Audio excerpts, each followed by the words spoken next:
Assalamualaikum warahmatullahi wabarakatuh. Shalom, Om Swastiastu, Namo Buddhaya, Salam Kebajikan.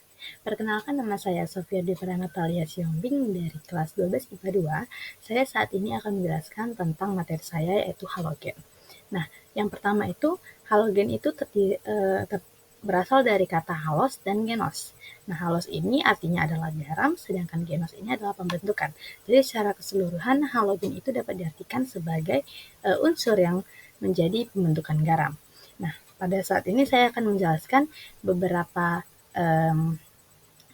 materi tentang halogen. Yang pertama itu ada sifat fisika dan sifat kimia daripada halogen, lalu manfaat halogen, unsur-unsur halogen, kelimpahan pada unsur halogen di alam, serta cara pembentukan dan pembuatan atau cara memperoleh halogen tersebut.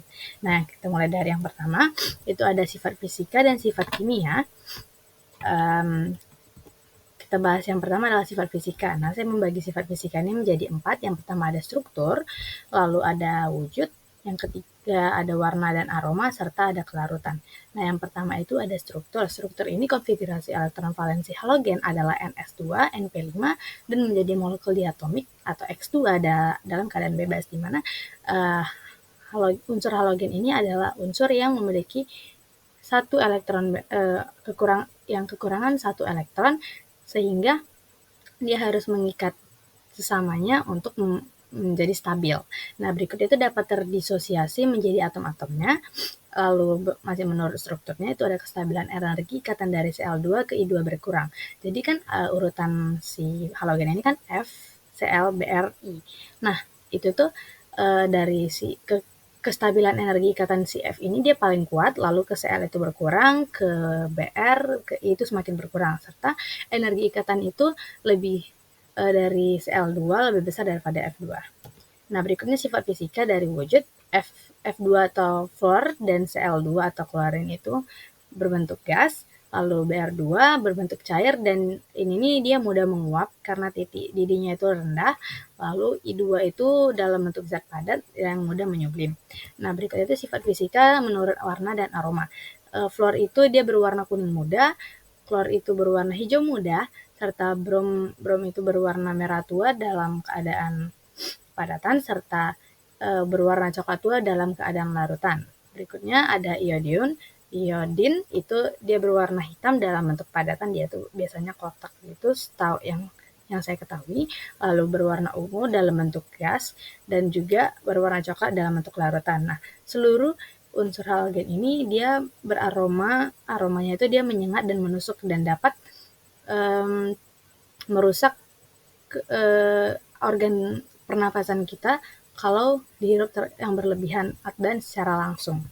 Berikutnya itu ada sifat fisika berdasarkan kelarutannya, itu ada keseluruhan dapat larut nonpolar dan air, lalu tingkat kelarutan berkurang dari F2 ke I2. Dapat kita simpulkan berarti si F2 ini dia lebih gampang larut di nonpolar dan air, lalu makin ke bawah F ke Cl, Br ke I itu dia makin sukar larut. Berikutnya ada sifat kimia.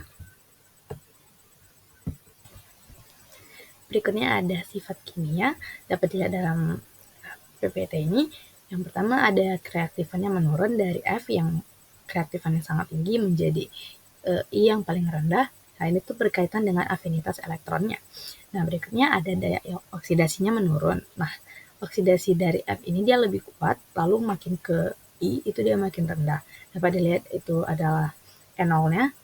Lalu reaksi pendesakan antar halogen itu dia lebih kuat yang di atas dan makin lemah ke bawah. Dimana kalau dalam contohnya itu ada Cl2 ditambah 2NaBr menjadi 2NaCl plus Br2, dimana kalau di Br2 plus 2NaCl itu dia nggak bisa kembali lagi ke Cl dan NaBr.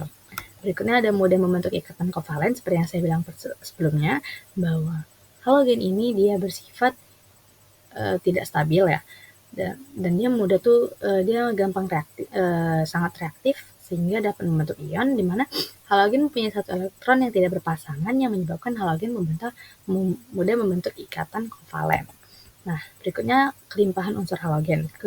Unsur halogen ini tersebar di kerak bumi dan lautan. Kalau di kerak bumi dia dalam bentuk batuan beku, dan di lautan itu dia dalam bentuk mineral. Kita bahas yang pertama itu adalah fluorin. Fluorin itu dia dalam bentuk fluorin CaF2, dalam Na3AlF6, Ca5, 3 dan juga 3E, Ca5PO4 3 kali. Berikutnya ada klorin, NaCl, KCl, MgCl2, CaCl2, dan juga di dalam air laut. Nah, kalau kita ibaratkan nih, dalam 1 kg air laut, itu dia dapat mengandung 30 gram NaCl. Sedangkan dalam kerak bumi, dari keseluruhan kerak bumi itu, klorin itu hanya terdiri dari 0,2%-nya. Berikutnya ada bromin. Bromin itu terdapat dalam senyawa logam bromid dan juga pada air laut mati, itu seperti yang di Yordania yang berbatasan dengan Palestina dan juga Israel, di mana kadarnya itu sekitar 4.500 sampai 5.000 ppm. Nah, berikutnya ada unsur iodin. Pada unsur iodin ini pada senyawa NaIO3 lalu bercampur dengan deposit NaNO3 di daerah Chile. Berikutnya ada astatin. Astatin ini dia radioaktif ya, dan dia gak lama gitu bertahannya. Jumlahnya pada kerak bumi sangat sedikit, kurang dari 30 gram, sebab unsur ini bersifat reaktif. Nah, itu yang saya bilang sebelumnya. Nah, halogen terlalu reaktif untuk ditemukan secara bebas di alam, dan tidak ada satupun di alam dalam bentuk unsurnya. Kenapa kayak gitu? Karena dia tuh kayak yang diatomik tadi, dia tuh sulit sebenarnya membentuk itu. Karena dia reaktif, sangat reaktif dibandingkan unsur yang lainnya. Tapi unsur halogen ini dapat kita temukan dalam bentuk senyawa dengan unsur yang lainnya. Berikutnya,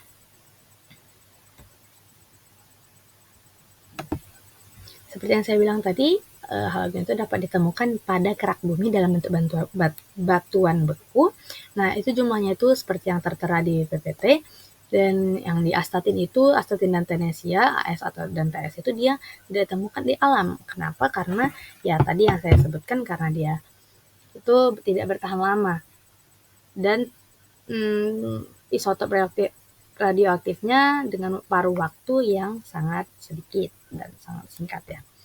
Berikutnya ada halogen, di mana halogen ini kita yang sebelumnya, halogen yang dapat ditemukan di alam, dia memang harus berhubungan dan bereaksi dengan senyawa lain, unsur lain dan membentuk senyawa. Seperti F itu dia dengan CaF2, dengan NaAlF6, lalu Cl itu dengan mineral halid kalsit, sulfid, dan juga klorapatil, dan Br itu bromagrid, dan I iodagrid. Berikutnya manfaat poin ketiga, itu manfaat dalam kehidupan, di mana unsur halogen ini yang direaksikan menjadi sebuah senyawa memiliki manfaat dalam kehidupan sehari-hari. Seperti yang pertama, unsur fluor, maaf itu saya sedikit typo, harusnya FLUOR. Nah, itu tuh dia, fluor itu dapat ditemukan dalam pasta gigi dan juga AC serta lemari pendingin. Dalam pasta gigi ini dia berfungsi sebagai untuk memutihkan dan mencegah gigi berlubang dan juga rapuh. Namun kalau kebanyakan fluor itu juga berbahaya karena akan makin menyebabkan rapuh. Berikutnya ada pada AC dan lemari pendingin. Pasti kita tuh nggak asing lagi dengan CFC, fluorofluorokarbon. Nah, itu tuh dia berfungsi sebagai untuk mendinginkan udara ruangan. Namun untuk sekarang itu tuh udah kayak di blacklist gitu, dia udah nggak dipakai lagi karena dapat menyebabkan pemanasan global. Selain yang di pasta gigi dan AC lemari pendingin tadi, fluor itu juga dipakai dalam teflon sebagai bahan plastik yang tahan panas. Dan juga dalam asam fluorida, dia untuk mengukir kaca karena dia dapat bereaksi dengan kaca ya. Berikutnya itu ada klorin atau Cl. Ini bermanfaat sebagai yang pertama sumber energi mesin prosesor, di mana Cl ini tuh Dia dapat menggerakkan mobil-mobilan dan juga beberapa benda yang menggunakan prosesor. Berikutnya dia juga memberantas bakteri dan penyakit, menjaga kualitas air dan juga pemutih dan pembersih. Sering sih kalau penyalahgunaannya itu klorin itu bisa kadang dipakai pada penjual-penjual curang untuk memutihkan beras. Itu salah satu contoh yang penyalahgunaannya. Berikutnya ada bromin atau Br, itu sebagai yang pertama sebagai unsur anti api, di mana dia biasa dipakai dalam industri pakaian dan juga furniture. Dia itu saya pernah baca kayak dia itu dipakai sebagai bahan untuk jas tentara yang anti anti anti peluru itu ya. Nah, berikutnya dia juga sebagai disinfektan, di mana dia itu dapat mensterilkan air kayak aporit sih dia tepatnya. Lalu berikutnya dia sebagai pestisida, di mana dia untuk menghancurkan hama. Contohnya contoh senyawanya itu metil bromida. Berikutnya dia sebagai fotografi. Nah, ini tuh dia yang paling terkenal, yang paling kayak dimanfaatin banget, di mana bromida perak AgBr dia itu sangat peka dengan cahaya dan juga diproduksi membentuk plat fotografi dan juga dia tuh dapat merekam gambar ketika film fotografi terkena cahaya saat si penggunanya itu mengklik shutter kameranya. Berikutnya dia dapat mengurangi polusi merkuri. Pembangkit listrik tenaga batu bara itu kan dia menghasilkan merkuri. Nah, si bromin ini dia dapat mengurangi polusi merkuri tersebut. Senyawa yang mengurangi polusi merkuri itu dia CH2Br. Berikutnya ada manfaat iodin dalam kehidupan sehari-hari. Nah, iodin ini lebih condong kepada dunia kesehatan ya. Yang pertama ada membentuk hormon tiroid, di mana hormon tiroid ini berguna untuk metabolisme dan kesehatan jantung. Lalu dia pengobatan kanker tiroid,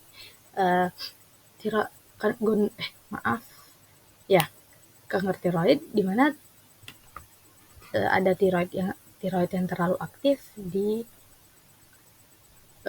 tubuhnya dan menyebabkan kanker. Nah, di sini tiroid biasanya dokter merekomendasikan radioaktif iodium radioaktif atau radioiodin untuk melawan si tiroid tadi.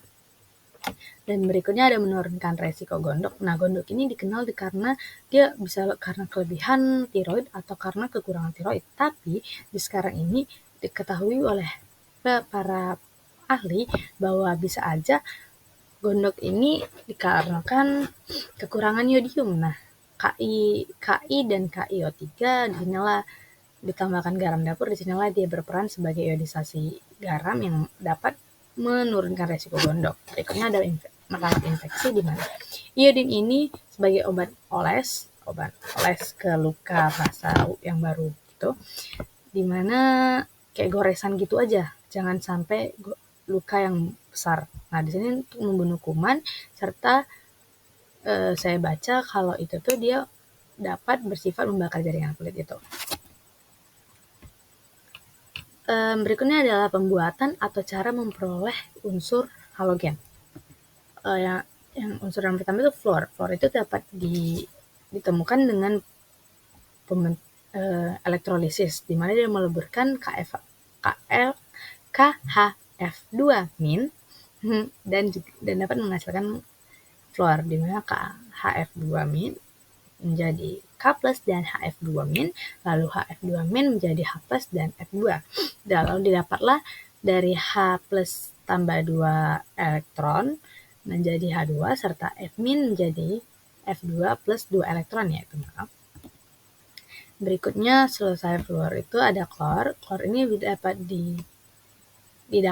diperoleh dengan 4 cara. Yang pertama oksidasi, itu memanaskan MnO2 NaCl plus dan H2SO4. Lalu nanti dia bakalan menghasilkan klorida.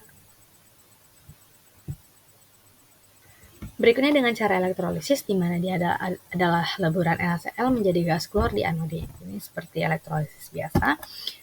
Selanjutnya ada menggunakan elektrolisis lagi, tapi ini leburan NaCl menjadi Cl2.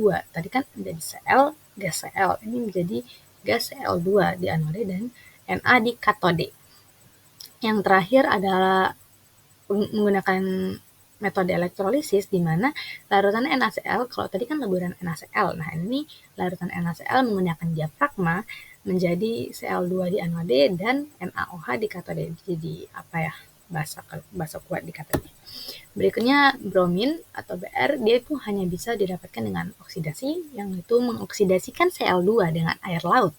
Seperti yang saya bilang tadi, halogen itu dapat ditemukan di air laut ya, dalam bentuk mineral. Nah, jadi itu ada bentuk reaksinya yaitu Cl2 ditambah 2Br menjadi 2Cl plus Br2. Nah, Br2-nya inilah yang akan diambil nanti. Berikutnya ada iodium, itu dapat mencampurkan NaHSO3 dan NaFO3. Nah, itu ada reaksinya. Lalu nanti yang diambilkan itu ada di hasil akhir itu ada I2-nya.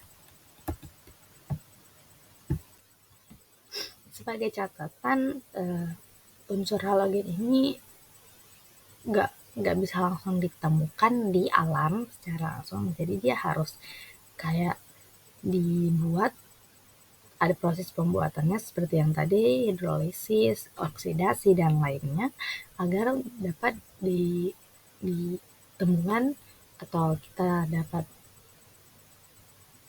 kita bisa mendapatkan si unsur halogen tadi. Mungkin sekian saja presentasi saya. Apabila banyak kesalahan kata dan juga sedikit terbata-bata dan kekurangan saya mohon maaf, dan saya akhiri. Selamat pagi, siang, sore, malam.